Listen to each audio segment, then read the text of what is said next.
Anak, malapit na akong manganak.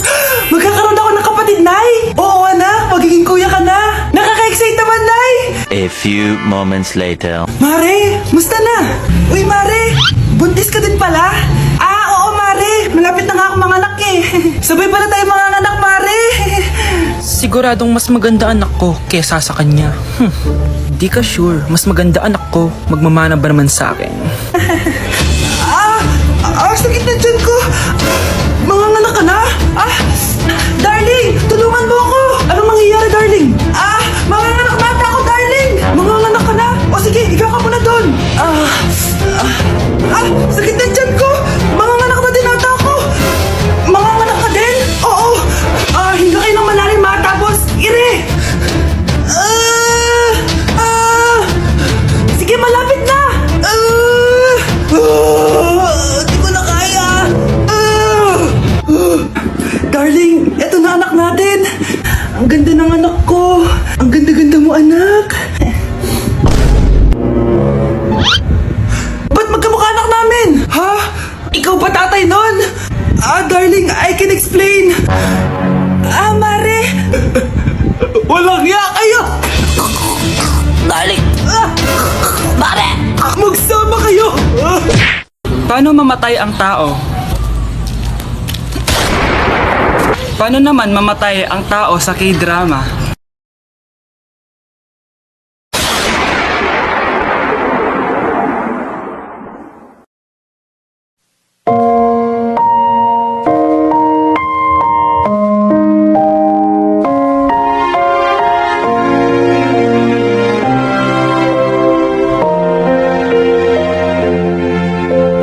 널 품기 전 알지 못했다. Ramat Halu Remix.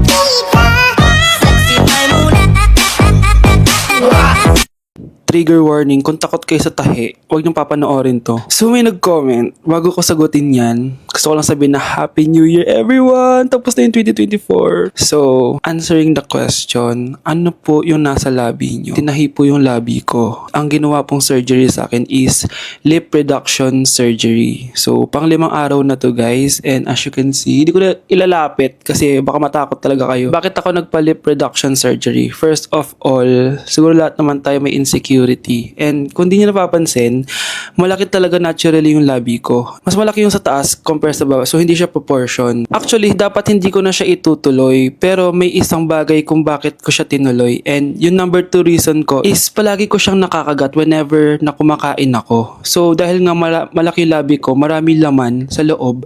So kapag ngumunguya ako, nakakain ko siya. Ang tendency, hindi nawawala yung singaw ko. And lumalaki yung singaw ko kasi palagi ko siyang nakakagat. Imagine, hindi lang isa, hindi lang dalawa ko siya beses nakakagat, kundi siguro mga 5. Ganun kalala. So, dugong-dugo talaga. Kaya tinuloy ko na rin siya para finally mabawasan na yung laman niya sa loob at sana hindi ko na siya makagat in the future. Pero syempre, para mas maging confident na rin ako sa mga pictures. Kung nagtataka kayo kung bakit after Pasko or December 26 ako nagpa-surgery is yun yung earliest na appointment na pwede yung doctor ko. And yun na yung ginrab ko since kailangan kong gumaling before ako bumalik sa school. Kasi hindi naman ako pwedeng bumalik sa school na nang ganito yung sitwasyon ng bibig ko. Paano ako magre-report, diba? Ito na ata yung sinasabi nilang New Year, New Me. So yun lang naman guys. Again, happy New Year. Wishing you all the best in 2025. Babalik na ako sa content ko. Promise, pag gumaling na talaga to. Bye-bye. Nay, mag-face-to-face class na daw kami bukas. Ay, buti naman. Nabawasan yung mga tamad dito sa bahay. Kaso, Nay, buntis ako. Malapit na akong manganak. Ha? Ano ba naman yan, anak? Buntis ka pala, di ko alam. Anong gagawin ko, Nay? Kaka-cellphone mo yan eh. O sige, kakusapin ko teacher mo. A few moments later. Pasok po kayo. Ma'am, makikiusap po sana kami. Nay, manahimik ka dyan. Tungkol po saan? May tumor po kasi sa tiyan yung anak ko, ma'am. Hindi po siya makakapasok sa school. Ganun ba? O sige, i-accept ko na lang siya. Salamat po, ma'am. Tara na, anak. Ang sakit na tiyan ko. Anong nangyayari? Wala po to, ma'am. Nay, mga nganak na ata ako. Pagling pa. Umiri ka. Ano ba naman yan? Sige,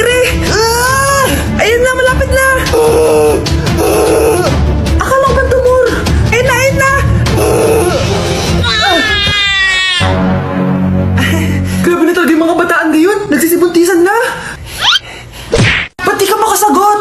Anak naman siya ng kapatid mo. Rosa, paano mo nagawa sa akin to? Ako nga wala akong anak sa labas. Mahal? Mahal? Tay, totoo po ba? Oo, anak. Nanay mo si Rosa. Nay! Nay!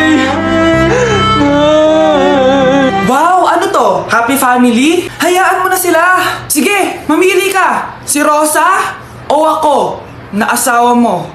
Bago ko sagutin yan, sino muna ang kabit mo? Gusto mong malaman? Eh di ang kapatid mo. Anak, di ba jowa mo yun? Ha? Anong jowa? Kapatid mo to. Anak mo? Anak! Doy detalles y ahora me voy pa la calle. Ya nadie me espera, ya nadie le doy detalles. Dale con el mambo. Muévela, muévela, muévela, muévela. Esto pa' que mueva la chapa. Love you, and I need you, and I love you, I do need you, but no matter what I do, all I think Hala, na paano siya? Be, anong iniiyak-iyak mo dyan? Nagre-relapse ako, Be. Nakita ko kasi mga favorite song namin sa Spotify rap results ko. OA mo, Be. Okay, class. Kanina notebook to? Hala, diary ko ba yun? Sige, tatapon ko na to. Total, wala naman may-ari sa inyo, ah. Ma'am, wait! Diary ko po yan. Oh, Scarlett. Pwede mo bang basahin sa buong klase kung anong laman ng diary mo? Babasahin? Ma'am, nakakaya. Go, Bes! O, ganito, Scarlett. Pag binasa mo yan, may plus points ka sa akin. Sige na nga, para sa plus points. Dear Diary, niligawan ako ng crush ko. Para ako nasa movie at kami yung bida. Siri, play Snow on the Beach. Yee! Ang harot ah! Kaya pala may Taylor Swift ka sa Spotify rap mo ha? Ano ba? Ito na nga, next na. Dear Diary, nagselo siya sa boy best friend ko. Gusto niya na makipaghiwalay sa akin. Hindi ko kayang mawala siya. I will die for you. OMG! Hula ko. Nasa Spotify rap pa si The Weeknd, no? Eto na nga. Medyo masakit to. Dear Diary, balita ko, may bago na siyang girlfriend. At yung best friend ko pa yung bago niya. Paano nila nagawa sa akin to? Parehas silang traitor. Hala, okay lang yan, bes. Kaya, ayun, nasa top song ko yung Kill Bill ni SZA. Magre-relapse na yan! Tumigil nga kayo! Class, tumigil na!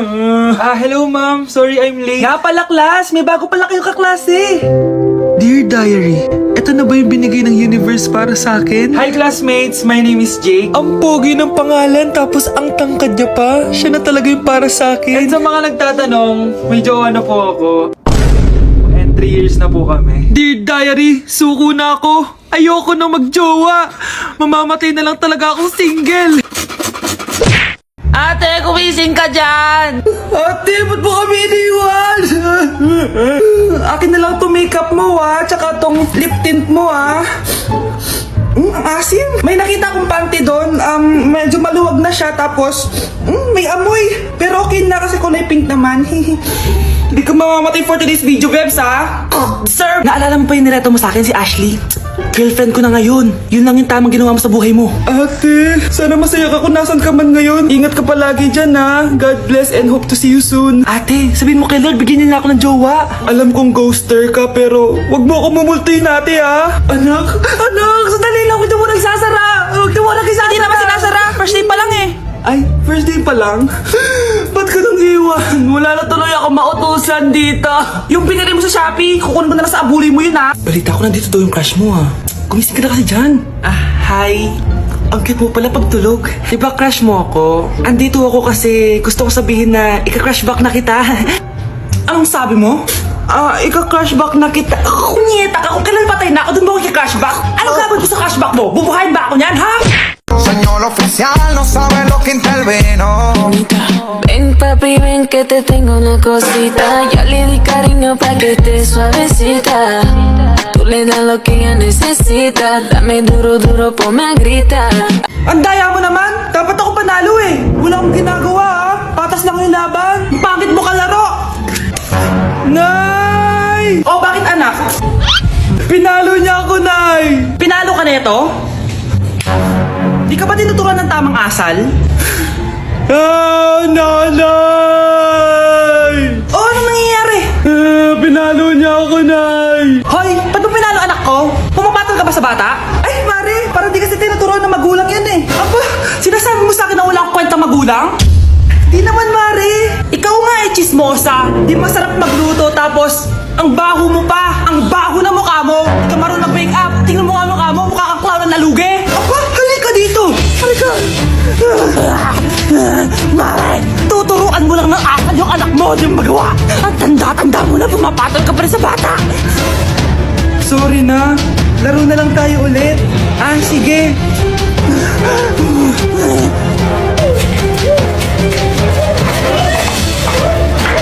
Anak? Ano po yun, Nay? Samahan mo ako, maniningil ako ng utang. Ah, sige po, Nay. Behave ka lang doon, anak, mangkukulam yun. Ah, okay po. Few moments later. Tao po! Uy, Mars, pasok ka! Kamusta, Mars? Ayos lang naman ako, Mars. Hindi ikaw, yung utang mo. Eh, pasensya ka na, Mars. Wala pa akong pera. Aba, ang tagal na nun ah. Wala nga. Ay, hindi pwede, Mars. Sige, wait lang ha, Mars. Eto, utang. Nay, napapalo po kayo, Nay. Ano ginagawa mo? Tinatahi ko yung bibig mo para manahimik ka na. Nay! Nay! Ang gwapo naman niya, Nay! Pwede ko ba siyang jowain? Sige anak, wait lang. Hoy ikaw, jojowain mo ba anak ko? Kapag tumanggi ako, baka anong gawin niya sa akin? Jojowain! So tayo na?